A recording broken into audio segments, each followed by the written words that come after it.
does say, and in fact, what you just said is backpacks being left. And we actually have seen under this administration increased interdiction of fentanyl. So there is an increased effort to address the fentanyl coming in. And the backpacks that are being left by the coyotes, and I think that we need to go after them strong. I mean, they are hurting my community, they're hurting your communities, they're hurting the United States.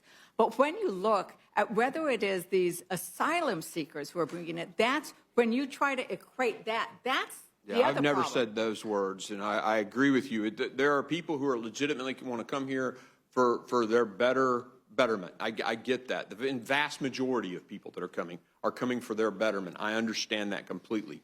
The problem is that with the open border system we have, the drug cartels are taking advantage of it. And so and it was fascinating that Merrick Garland said this was the cartel strategy in testimony to the Senate, that they're massing people paying coyotes at crossing sites so that they can sneak the fentanyl and the bad, nefarious individuals between the ports of entry.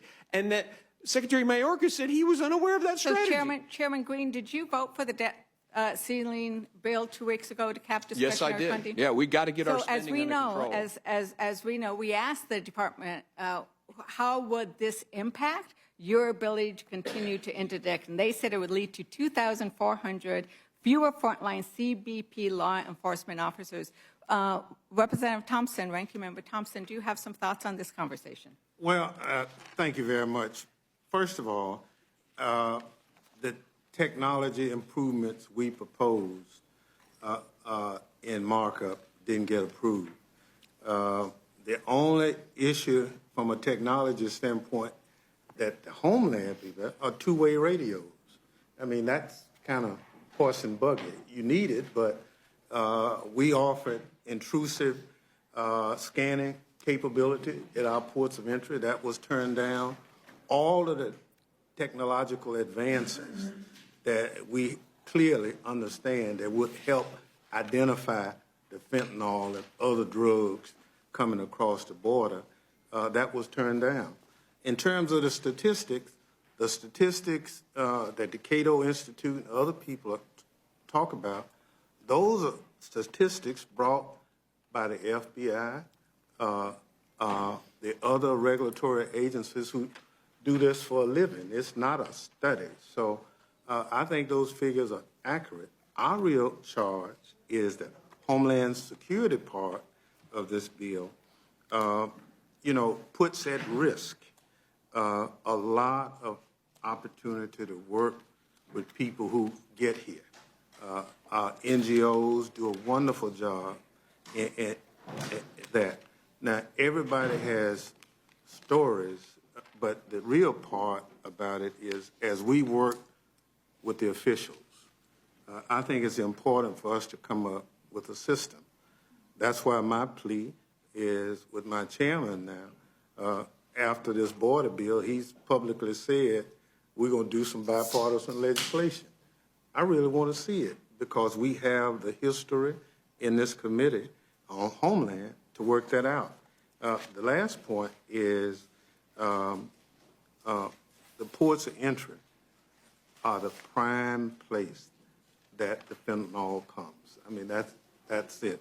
Now, the other points I can't argue that, but in terms of the facts, when you start looking at the collection of the fentanyl, we capture them at the ports of entry. I mean, that's the facts. And so would people want to catch more with the new technology? If it had been included in this bill, we could catch more. We didn't get it included. We offered to get some new people hired. We didn't get the new numbers for additional people hired. In the past, when we tried to get it, new people brought on board, my Republican colleagues voted against it. We need good people working at the border, and we can't turn down those opportunities. So we look forward to working with them. We have a problem with drones coming across the border. We produced a drone amendment in the markup, because our people working at the border tells us drones are now one of those new technologies the bad people are using, and we need some anti-drone technology to defeat. We couldn't get it approved, so we continue to look at technology, but we have to look at it in a forward manner, not in the rearview mirror. Thank you, Representative Thompson. And I think that's what is so problematic about this bill, is that it's not a bill that's been worked out in a bipartisan fashion that looks at what the problem is and says, let's solve it, rather than let's create a political messaging, let's beat up on the president. This is not something that we should turn into a political football. It really needs, we need that kind of comprehensive immigration reform. We need the comprehensive border security that looks like at how they're all done. I really am looking forward to Chairman Green. 70% of Americans favor the DREAM Act and addressing the fact that we have dreamers who are doctors, who are artists, who are nurses, who are teachers, who are so many amazing things, but we cannot get the DREAM Act passed. Chairman Green, when you talk about being ready to support others, are you supportive of the DREAM Act? I'd have to look at it. I haven't seen that bill. I don't know the exact wording. And I, just like I tell the government affairs people and the lobbyists who come into my office and say a great idea, I don't say yes until I read that entire bill. So I'd have to read it and take a look at it. Thank you, Chairman Green. We have introduced the, I was co-sponsor of the one last year and last cycle and this cycle, but that act has been introduced numerous times and it usually basically says the same thing. So hopefully we'll get your support for it. And because I think that that's what we need to do, is be real honest and support the things that we know Americans want. And then, I really do appreciate the reference to Scripture in terms of how we look at the refugees and asylum seekers and those who are crossing our border. And it reminded me, once again, going to Exodus, do not oppress a foreigner. You yourselves know how it feels to be foreigners, because once you were. And in many ways, we were all immigrants to this country. Deb Haaland, was not, and Chairman Cole and Sharice Davis. But so many of the others of us, we depend on immigrants to make our country diverse and vibrant and economically strong. And so I hope that we remember that, and that we remember to treat our Latinos, our Asians, our Haitians with the kind of respect and awe that they deserve, because they go through so much. Representative Burgess, I am sorry. I got caught up in the story of Moses and didn't yield as I had said I would. So I will yield now. Thank you. I just wanted to point out to Chairman or Ranking Member Nadler. Thank goodness he's Ranking Member Nadler. You referenced the previous administration, but it was actually in 2014 in the Obama administration when those horrific pictures of kids in cages were first published. It was our colleague Henry Cuellar who surreptitiously took pictures at the Ursula unit in McAllen, Texas. And furthermore, when first many of those kids were moved to Lackland Air Force Base in San Antonio, just to deal with the overwhelming numbers at that time that were coming in. Ana Hernandez, who was the First Lady of Honduras, came to San Antonio, and she was asked, why don't you want your children back? And she said, of course we want our children back. And so the Obama administration accommodated them and flew those children back to Honduras. It had the immediate effect of rapidly diminishing the number of unaccompanied minors from Honduras that showed up in America. So to Mr. Jordan's point, it does work. That was a policy that was asked for by the Obama administration, allowed to be used in the Obama administration. It actually worked. And all we're asking is for a similar path forward in this bill. This is a border security bill, not an immigration bill. fix the border. We can have the discussions about immigration reform. Back in 1986, the Simpson-Mazzoli bill, because of the double cross that occurred then, they told President Reagan, you give us amnesty and we'll fix the security problems. Well, they got the amnesty and they never fixed the security problems. Most of the people that I represent do not want to take that risk again. I yield back. Thank you, Representative Burgess. Ranking Member, do you want to add anything to that, or shall we move on? And I will move on, but I think the image that is seared in so many Americans' minds is those babies and those children torn from their parents during the prior administration. And I just hope that we remember that and reject it always, because that is not who we are. We are much better than that. America is much better than that. And so with that, I yield back. Thank you, Chairman. Thank you, gentlelady. Before we proceed to the next member for questions, I understand we need, once again, to switch out one of our witnesses.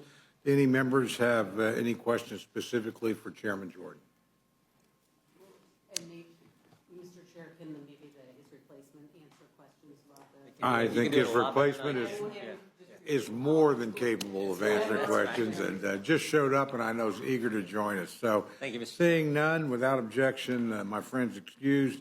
Mr. McClintock will replace Chairman Jordan on the panel.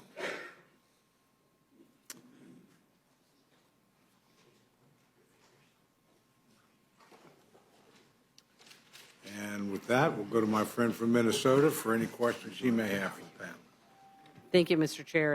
And I was going to, I think first I just really wanted to point out, my colleague from New Mexico talked about,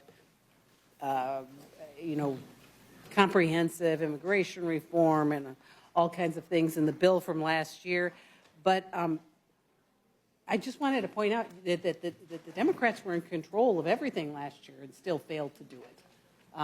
It did pass out of the House, but so I just wanted to point that out. So when you say we need to pass it, you had the opportunity last year and were unable to do that. Would the representative For yield? just a moment, yes, I will yield. Well, we did pass it out of the House. It Yep. was bipartisan. We could not get enough Republican senators because of the filibuster. We needed more Republican senators. So yes, we, in the House, we were in control. But as you know, the Senate has its own rules, and we had Democratic support, but we did not have sufficient Republican support in the Senate. So thank you, yes. But then it must not have been a bill that could have bipartisan support if you couldn't get it. But we won't go on that. I just had to point it on. Well, the gentlelady- I just had to point that, yes. Dr. Gentlelady, Burgess, I'll yield. will yield for an observation. In 2010, in a lame duck session of Congress, the House once again passed Senator Durbin's bill about addressing the Dreamers.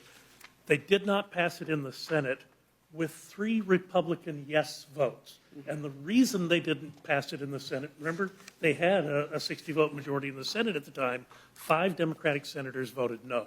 The last time they had the opportunity, swing and a miss. Thank you. I yield back. So, and I just wanted to point that out because we keep talking about how we need this, but you had the opportunity and couldn't do it. But Mr. McClintock, I don't mean to put you on the spot just the second you get here, but I did have some questions. I'm from an ag district, and there was some discussion before you got here about some of the, the effects on the ag industry that this bill might have. And, we're struggling, like ag industry and many industries are struggling with workforce issues. And I was just hoping that maybe to change the direction of the discussion. And can you talk about some of the provisions in the bill that could potentially help the ag industry and farmers with reliable access and retaining reliable workforce? Well, first of all, it repeals the adverse effect wage rate regulations of the Biden administration. That the Gentleman's mic on? can you hear that? Yeah. Okay. No. Yeah, it repeals the adverse effect wage rate regulations.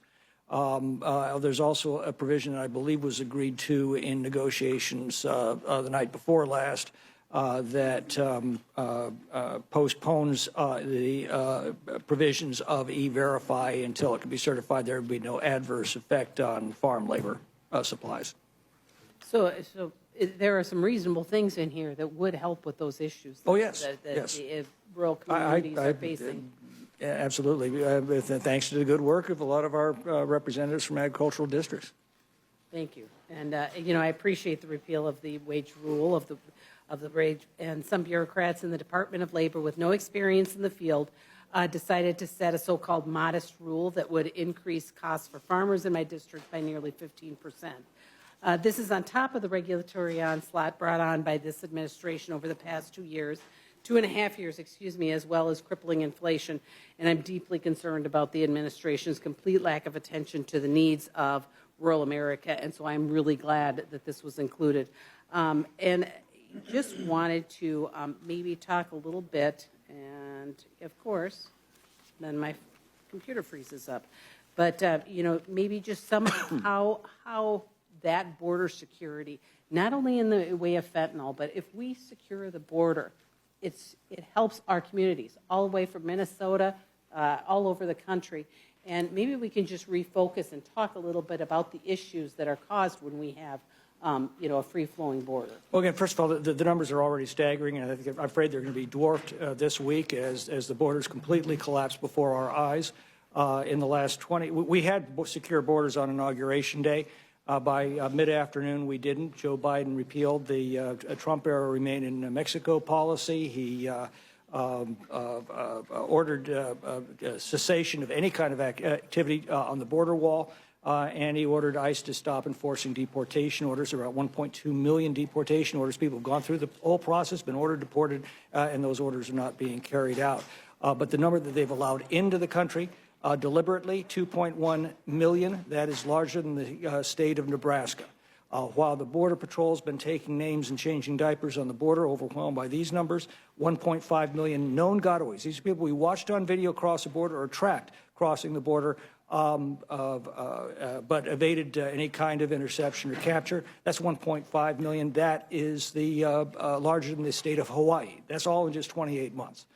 I've never understood how the Democrats believe that our schools are going to be improved by packing classrooms with non-English speaking students, or how our hospitals are going to be made more accessible by flooding emergency rooms with illegals demanding care, or how our communities are made safer by introducing cartels into our neighborhoods and then making it all but impossible to remove criminal illegal aliens through their sanctuary policies. I don't understand how 300 deaths a day from fentanyl coming across the border, that's the equivalent of 2 737 airliners crashing every single day in this country, and they don't seem to be the least bit upset about that. What are we doing to working families by flooding the labor market with cheap illegal labor? The impact of these policies is being felt by every American, as every Border Patrol officer has told me. They don't stay here. They go throughout the country. And now you're seeing the social safety net meant to help Americans in need collapsing before our eyes. And you're hearing that not from Fox News. You're hearing it from Lori Lightfoot and other Democratic mayors across the country. Well, and I appreciate that, and I just... The concern is nationwide about the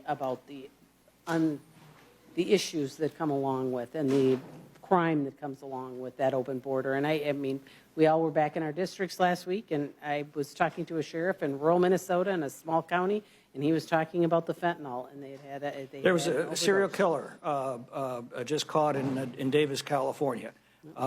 Came here as a UAC. He was part of the DACA program, apparently. Yeah.